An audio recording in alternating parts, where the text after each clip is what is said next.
And now moving on to our Cute Guy series, actually. My next guest is one of the most prolific, there's a big word, music composers of his generation. He has 2 new releases out. You Can't Do That on Stage Anymore, Volume 1, and Guitar. Please welcome a national treasure, ladies and gentlemen, Frank Zappa.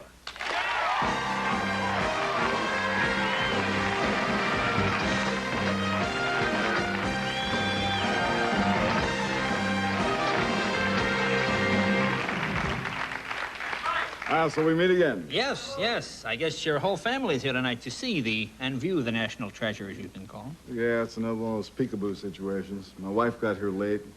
She's lurking in the green room someplace, so.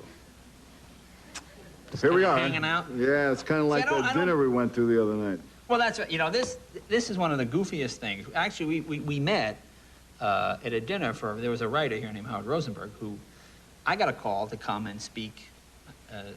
Which you did very well. On his behalf, and you got a call to come and speak on his behalf. I did not get a call to speak. I got a call to come because they said that he didn't have any friends. Oh. And so, well, actually, I was in Europe. The call came in, and Gail said, well, he doesn't have any friends. We should go.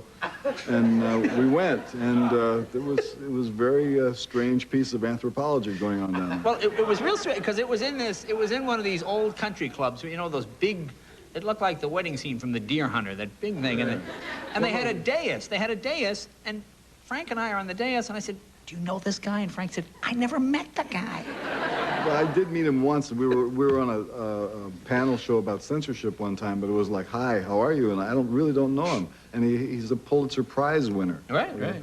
So it's all very serious, and we were there to honor him, but it was an awkward situation. And if you hadn't been really, really funny right there... Well, you were very funny. What did you say? You said, I never met this guy. I don't know who he is. Thank you. Goodbye. And you sat down. Well, it was actually a little shorter than that. Yeah. Now, you just got back from the European tour, is that correct? Yep.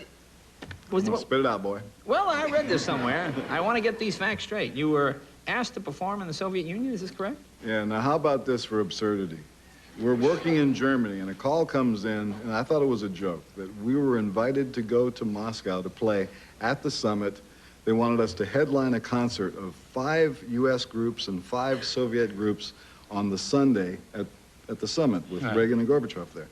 And I thought, this can't be real. So finally, I wound up tracing it back, and it was real. The call came in from a man named Michael Begloff, who was the bureau chief of TASS. Ooh. And here I am on a backstage phone in Mannheim talking to this guy in the Soviet Union about doing this concert. I really wanted to do it. I mean, the newspapers reported it wrong here, that they said I didn't want to go. I wanted to go. They just couldn't do it because the call came in on a Tuesday before the Sunday. And so we had a concert tour with dates that had been booked for months. So in order for us to go to Moscow, we would have had to cancel 3 shows, and they would have had to fly all the equipment over there, and there was no way to do it. Oh, okay. So we didn't go, but it would have been very funny. Well, yeah, I would figure working in the Soviet Union is like working for the mob. You know, I used to work those kind of places. You know, can you come Monday? I got a gig Monday. No, I don't. Yeah, I'll be there Monday. I would think. No, it's not quite like that.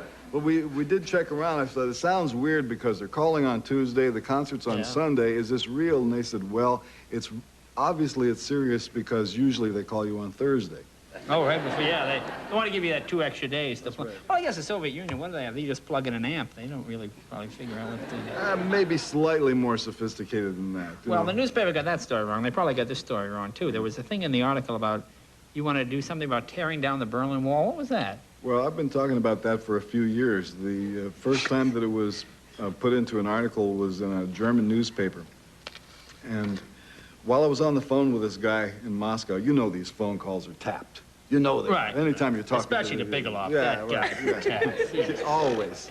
So I'm saying, well, you got to, after we've settled it that we weren't going to Moscow to play the show, I said, you got a couple of minutes because I got an idea I want to talk to you about. And I said, yeah, sure. So I said, well, why don't we do this?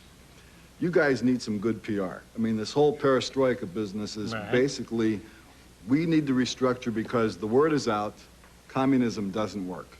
Right. We want to still call it communism so we look good for a minute, but it doesn't work. You want to be a capitalist, okay? Let's be honest about it. So here's what you do. You need good PR in order to get people with real money to come into your country to invest and set stuff up. So You're taking the people out of Afghanistan. That's nice. That's nice. You shouldn't have gone there in the first place. Right, But okay, that's done. Now, what do you got left? And he's still on the phone through all of this. He's still here. He's laughing. He speaks good English.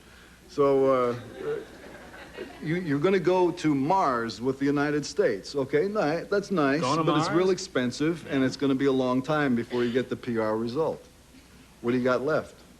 Just the wall. You got to take down the wall. The way you do it is, you have to do it on May Day, which is the communist Labor Day, right? I would guess May Day would be my choice. And so I propose that they do it on May Day, 1989. And the reason is the new U.S. president will not have been in office long enough to even think about the Berlin Wall, so he can't take credit for it, okay? Because they don't usually start talking about the wall until the last few minutes of their administration. Now, are you paying for this call, or is he? I'm curious. paying. Oh, you're paying for the call. But, you know, this is my contribution to world So the people. wall, you tear it down. Yeah. Wait. But I got to tell you the details because it's really sick. So you have to do it exactly on a May Day, and the way you do it is you invite the strongest men of labor from around the world, committees. They all go to Berlin. And in a week, they rip it down with their bare hands. And they're assisted by the United States Caterpillar Company and their Japanese competitors who send big earth-moving equipment. And they're ripping it down 24 hours a day. Every kind of music is going on. There's concerts. It's a festival. The wall's coming down. They don't need the wall anymore. You already know where the dividing line is. The people on the eastern side are not coming into West Berlin. There's unemployment there. Right. So they're staying home. And then after you take the big chunks, you give those to sculptors from around the world. They make a nice piece of sculpture. You bring it back to Berlin, and you make a peace pyramid, and you leave it there as a tourist attraction. He says, well, that's not a... Yeah, well, I'll think about it. Thanks a lot for the call. They were probably thinking in terms of, like, letting one of the gunners have the afternoon off. We're going to be right back after this message.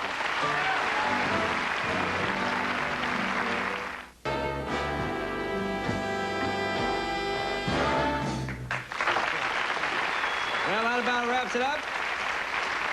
I want to thank Doc and the band. Thank you, guys. Thank Johnny Carson and Charles Fleischer. Congratulations with Roger Rabbit. You're doing a heck of a job. Thanks, Jay. And it's the #1 movie in the country. Sydney, good luck with Hooperman when it comes back on, hopefully when the strike is on.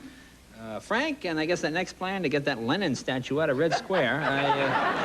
No, you don't want to do that. Reagan would probably like to stand next to it some more. Yeah, ooh, boy, when the new left becomes the new right. Okay, ladies and gentlemen.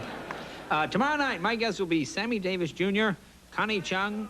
Connie Chung, that's right. Ooh, we have a Chungette sitting up there. And Kevin Pollak. So please, join us tomorrow night. It'll be unbelievable.